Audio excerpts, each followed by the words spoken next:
वहाँ है कल पे काल को मत सको सब आप तो गए 5 मिनट तक दे दो ये बस जाने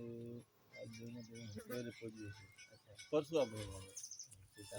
अगर पसंद आवे तो पक्की में ना सी कोई मच्छी है कोई आप आंज रहा तो फिर कई एक डाग दे अब देना परसों डाला बस 100 मन लोड के यार तो अच्छा तो जी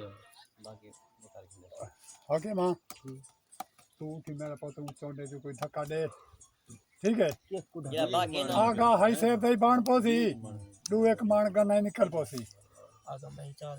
अच्छा आगे थबी चलो तू चार दिन से हाई से दई का नहीं आगा आज बनया पिया कोई गा कोई बाण ना में है ना मर मैं छोड़ के अंचे बता ठीक है लेकिन का देखो ना ना ये बड़ा ना ये तो बना दे कजे ने आए छान काट रखो मसला कहने के बाकी है बड़ा को अच्छे वो गना पिया वो चलना फिर खराब हुन ए